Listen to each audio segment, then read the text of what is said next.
ಅಲ್ಲ, ಅದಕ್ಕೇನೆ ನಾನು ಹೇಳಿದ್ದು, ಹೊರಗಡೆ ನಿಂತ್ಕೊಂಡು ನೀವು ರಾಜಾರೋಷವಾಗಿ ನಮ್ಮ ಹತ್ರ ಆ ದಾಖಲೆ ಇದೆ, ಈ ದಾಖಲೆ ಇದೆ, ಪೆನ್ ಡ್ರೈವ್ ಇದೆ, ಎಲ್ಲ ಇದೆ ಅಂತ ಊರಿಗೆಲ್ಲ ಬೊಗಳೆ ಬಿಡ್ತಾ ಇದ್ದವರು SIT ಅವರು ಒಂದು ನೋಟಿಸ್ ಕೊಟ್ಟ ತಕ್ಷಣ ದಿಕ್ಕುಪಾಲಾಗಿ ಓಡೋದ್ರಲ್ಲ. ನಿಮ್ಗೆ ನಾಚಿಕೆ ಆಗಬೇಕು. ಒಂದು ನಕಲಿ ಹೋರಾಟಗಾರರ ಬಣ್ಣ ಇವತ್ತು ಹೊರಗಡೆ ಬರ್ತಾ ಇದೆ. ಮೊಟ್ಟ ಮೊದಲನೆಯದಾಗಿ ಮಾಧ್ಯಮಗಳಿಗೆ ನಿಜವಾಗ ಧನ್ಯವಾದಗಳನ್ನ ಹೇಳಬೇಕು. ಯಾಕೆಂದ್ರೆ ಇವತ್ತು ಸೂಲಿಬೆಲೆ ಅವರು ಹೇಳಿದ್ರು ಮಾಬ್ ಮೆಂಟಾಲಿಟಿ ಅಂತ. ಪಾಪ ಜನನು ಹಾಗೇನೆ ಇವತ್ತು AI ಟೆಕ್ನಾಲಜಿ ಉಪಯೋಗಿಸಿಕೊಂಡು ಯೂಟ್ಯೂಬ್ಗಳಲ್ಲಿ ಅವ್ರಿಗೆ ಬೇಕಾದ ಹಾಗೆ ಶ್ರದ್ಧಾ ಕೇಂದ್ರಗಳ ಮೇಲೆ ಒಂದು ಅಪನಂಬಿಕೆಯನ್ನ ತರಂತ ವಿಚಾರನ ಮಾಡ್ತಾರೆ. ಆ ವಿಚಾರದಲ್ಲಿ ನಾವುಗಳು ಸ್ವಲ್ಪ ಯೋಚನೆ ಮಾಡಬೇಕಾಗಿತ್ತು.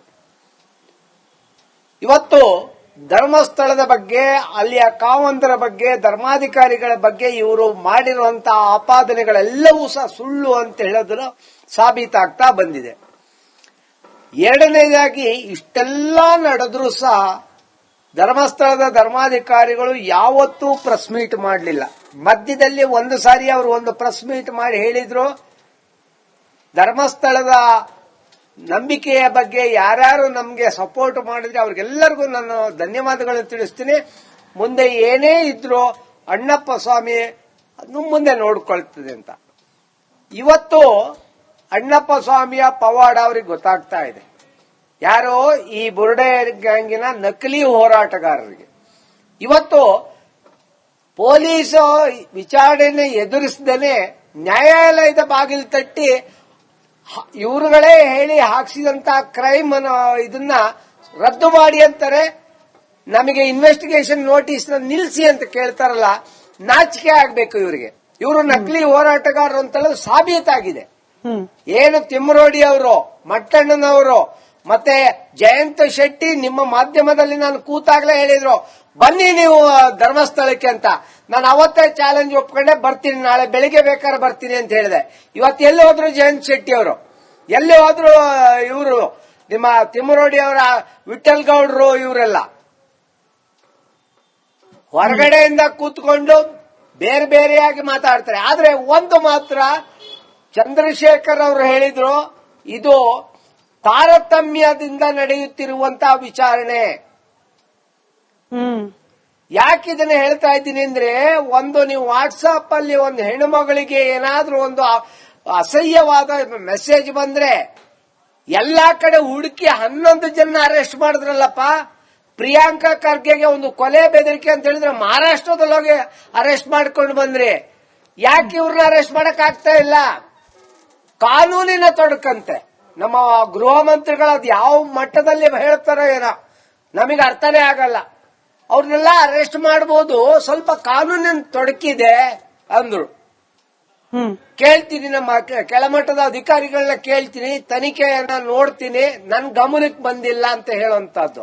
ಆದ್ರಿಂದ ಇವತ್ತು ಏನು SIT ಇದೆ, ಅವರು ಈ ನಕಲಿ ಹೋರಾಟಗಾರರ ಬಗ್ಗೆ ಬಹಳ ಒಂದು ರೀತಿಯ ಸಾಫ್ಟ್ ಕಾರ್ನರ್ನ ತೋರಿಸ್ತಾ ಇದ್ದಾರೆ.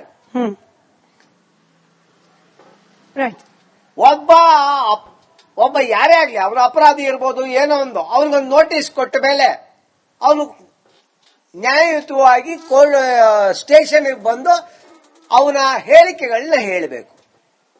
ಇವರು ಅವ್ರಿಗೆ ಬಹಳ ಅಪೀಸ್ಮೆಂಟ್, ಒಂದ್ ನೋಟಿಸು, 2ನೇ ನೋಟಿಸು, 3ನೇ ನೋಟಿಸು.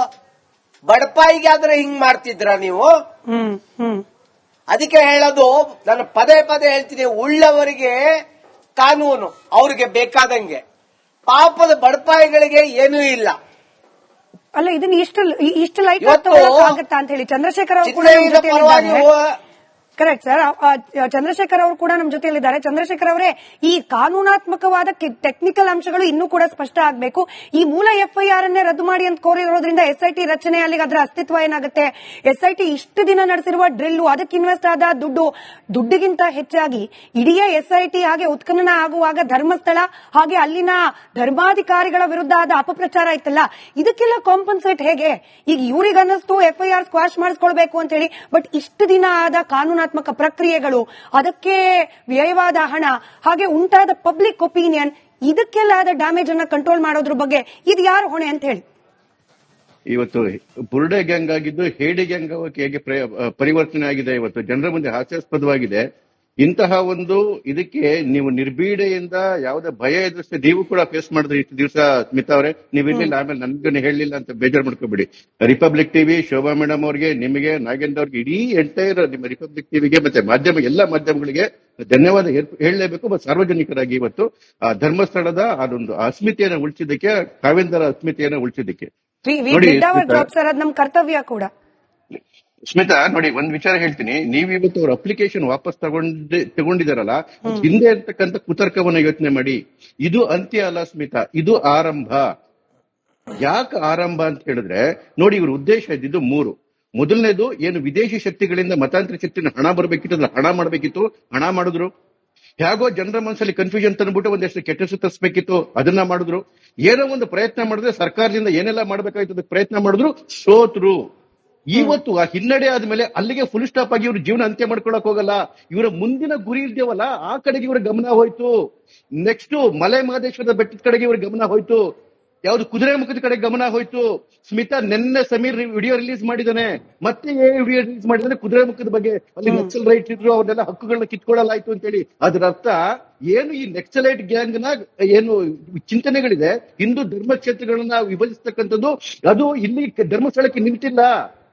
ಈಗ ಅದನ್ನ ಇಲ್ಲಿಂದ ಅವ್ರ ಕಾಲ್ ಕಿತ್ತು, ಇಲ್ಲಿ ಏನು ನಡೆಯೋದಿಲ್ಲ ಅಂತ ಗೊತ್ತಾದ ಮೇಲೆ ಇಲ್ಲಿಂದ ಕಾಲ್ ಕಿತ್ತು ಬೇರೆ ಬೇರೆ ಕಡೆಗೆ, ಬೇರೆ ಬೇರೆ ದೇವಸ್ಥಾನಗಳನ್ನ, ಬೇರೆ ಬೇರೆ ಶ್ರದ್ಧಾ ಕೇಂದ್ರಗಳನ್ನ, ಅಥವಾ ಈ ಕುದುರೆ ಮುಖ ಅಂತ ಏನು ಪಬ್ಲಿಕ್ ಸೆಂಟಿಮೆಂಟಲ್ ವಿಚಾರಗಳಿದೆ ಅವನ್ನ ಎತ್ಕೋಬೇಕು, ಮತ್ತೆ ಎಕ್ಸರ್ಸಿಸಮ್ ಅನ್ನು ಶುರು ಮಾಡಬೇಕು ಅಂತಕ್ಕಂಥ ಹುನ್ನಾರ. ನೋಡಿ ಸ್ಮಿತಾ, ಇವತ್ತು 164 ಸ್ಟೇಟ್ಮೆಂಟ್ ಕೊಟ್ಟಿದ್ದ ಒಂದೇ ಒಂದು ತಪ್ಪಿಗೆ ಚಿನ್ನಯ್ಯ ಇವತ್ತು ಜೈಲಲ್ಲಿದ್ದಾನೆ. ಆದ್ರೆ ಯಾರು ಚಿನ್ನಯ್ಯನ ಕರ್ಕೊಂಡು ಸುಪ್ರೀಂ ಕೋರ್ಟ್ಗೆ ಹೋದ್ರು, ಆ ಗ್ಯಾಂಗು, ಅಲ್ಲಿ KV ಧನಂಜಯ ಹಿಡ್ಕೊಂಡು ಆ ಟೀಮು, ಯಾಕೆ KV ಧನಂಜಯ ಇಂಪಾರ್ಟೆಂಟ್ ಅಂತ ಹೇಳಿದ್ರೆ ರಾಜ್ಯ ಸರ್ಕಾರವನ್ನ ದಾರಿ ತಪ್ಪಿಸಿದ್ರು ಅವರು. ಆ ವಿಷಯ ಹೇಳಿದೆ. ಅದಾದ್ಮೇಲೆ ರಾಜ್ಯ ಸರ್ಕಾರವನ್ನ ದಾರಿ ತಪ್ಪಿಸಿದವರು SIT ಫಾರಂ ಮಾಡೋದಕ್ಕೆ ತಗೊಂಡೋಗಿ ಸಿದ್ದರಾಮಯ್ಯನವ್ರ ಮೇಲೆ ಬಲವಂತ ಮಾಡಿದ್ರು, ಒತ್ತಾಯ ಹಾಕ್ದವರು. ಅದಾದ್ಮೇಲೆ ಸಮೀರನ್ನ ಕರ್ಕೊಂಡು ಇದಕ್ಕೆ ಡೆಲ್ಲಿಗೆ ಕರ್ಕೊಂಡೋದ ಚಿಕ್ಕನಹಳ್ಳಿ ಅವರು. ಅದಾದ್ಮೇಲೆ ದ್ವಾರಕನಾಥ್ ಅಂತಂತವರು. ಇವತ್ತುವರೆಗೂ ಇದು ಹಿಂದೆ ನಿಂತಿರ್ತಕ್ಕಂಥ ಒಟ್ಟು ಏನೋ ಒಂದು ನಕ್ಸಲೈಟ್ ವ್ಯವಸ್ಥೆ ಇದೆ, ಅಥವಾ ಸರ್ಕಾರದ ಕೃಪಾಪೋಷಿತ ವ್ಯವಸ್ಥೆ ಇದೆ, ಇವತ್ತು ಅವ್ರದ್ದೆಲ್ಲ ಬಯಲ್ಗಳಿರೋದು ಯಾರು? ಇದು ಅಕಸ್ಮಾತ್ ಏನಾದ್ರು ಕೋರ್ಟ್ ಪರ್ಮಿಷನ್ ಕೊಟ್ಬಿಟ್ಟು ಈ ಕೇಸ್ ವಾಪಸ್ ಆಗ್ಬಿಟ್ರೆ, ಅಥವಾ ಕಂಪ್ಲೇಂಟ್ ವಾಪಸ್ ಆಗ್ಬಿಟ್ರೆ, ಇವ್ರೆಲ್ಲರೂ ತಪ್ಪಿಸ್ಕೊಂಡ್ಬಿಡ್ತಾರೆ. ಇದು ಯಾವತ್ತೂ ಆಗ್ಬಾರ್ದು. ಅದಕ್ಕೆ ಘನ ನ್ಯಾಯಾಲಯಕ್ಕೆ ನಾನು ಇದು ಕೈ ಮುಗಿದು ಕೇಳ್ಕೊಂತ ಇದ್ದೀನಿ. ಯಾರ್ಯಾರು ಈ ಪಿತೂರಿದಾರರಿದ್ದಾರೆ, ಮತ್ತೆ ಇದು ಹಿಂದೆ ಇರ್ತಕ್ಕಂಥ ಇಡೀ ವ್ಯವಸ್ಥೆಗಳಿದೆ, ಇವಕ್ಕೆ ಅತ್ಯುಗ್ರ ಶಿಕ್ಷೆ ಆಗ್ಬೇಕು. ಅಕಸ್ಮಾತ್ ಆಗ್ಲಿಲ್ಲ ಅಂತ ಹೇಳಿದ್ರೆ ಇವರು ನೆಕ್ಸ್ಟ್ ಏನೇನು ಇವರ ದಾರಿಗಳಿದೆಯಲ್ಲ, ಇವರು ಮತ್ತೆ ಮಾಡ್ಕೊಂಡು ಹೋಗ್ತಾನೆ ಇರ್ತಾರೆ. ಹಿಂದೂ ದೇವಸ್ಥಾನಗಳನ್ನ ಇವತ್ತು ನೋಡಿ, ಅಲ್ಲ, ಈಗ ಚಂದ್ರಶೇಖರ್ ಬರೋಣ. ಹಿಂದೂ ದೇವಸ್ಥಾನಗಳನ್ನ ಟಾರ್ಗೆಟ್ ಮಾಡೋದಂತ ನಿಮ್ಮ ಮಾತು ಓಕೆ, ಅಲ್ಲಿಗೆ ಸ್ಟಾಪ್ ಮಾಡಿ. ಒಂದ್ ನಿಮಿಷ ನಾನು ಹೇಳೋದು, ಈಗ ಇವರೇ ಕೇಳಿದ್ದು